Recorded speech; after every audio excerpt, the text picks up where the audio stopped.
Those who are not spiritual minded while they live in the world can never be spiritual minded when they retire from the world.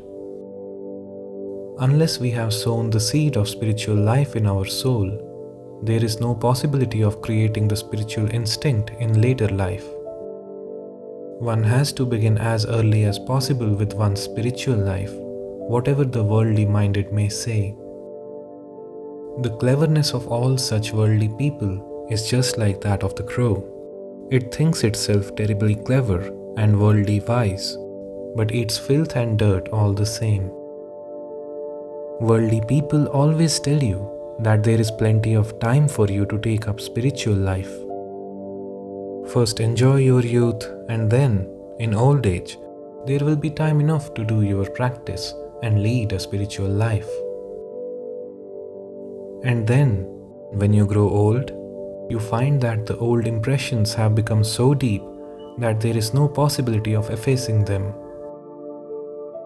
You find that you have become slaves of your impulses, instincts, old impressions, and can no longer act in the way you would like to.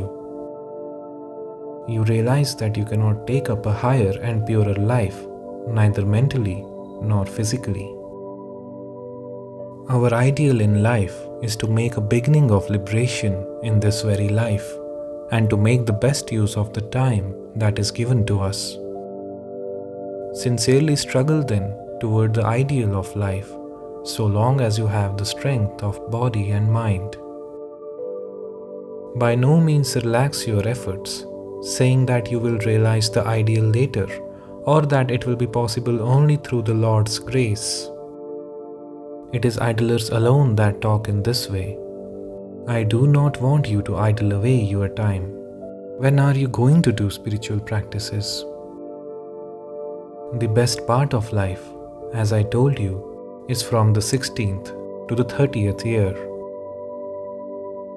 Do you hope that after wasting these valuable years in useless pursuits, you will be able to take up spiritual practices in old age? Know that it is cheating, deceiving oneself. Do not cheat yourselves by thinking that spiritual practices could happen when you are old. One great thing to be considered is Kripa, that is divine grace. The breeze of His grace is always blowing. You only need to unfurl your sails and you will have it. How can you catch the breeze if you keep your sails furled? Hoist them now and do not delay any longer. There is no dearth of divine grace. The trouble is that men do not care to avail themselves of it. They take pleasure in idle gossip only. No one wants to realize the supreme truth. Man spends his life in talking nonsense proudly. As he sows, so he reaps. Give up your desires for worldly enjoyments, your hankering for name and fame, and fully resign yourself to the Lord. It is quite impossible to enjoy worldly pleasures and at the same time realize God. You cannot serve both God and Mammon at the same time. If you want to realize God, you must renounce worldly pleasures. You must have a clear conception of your life's ideal. Decide now what life you want to lead. Should it be this fleeting life of transient pleasures, or the everlasting life of eternal bliss? You are young boys, innocent and guileless. Worldliness has not yet left its impression on your mind. If you will be up and doing now, you can escape from the clutches of the trials and tribulations of worldly life. See that your principles are fixed even now. If it is not done now, it will never be done. Hold on to your ideal, hold fast, and never loosen your grip. To the man who has accepted God as the be-all and end-all of life, who has forsaken all desires and cravings for sensual enjoyments, to him God is very near. Such a man binds God with the ties of his love, as Devi Yashoda and the gopis did Gopal.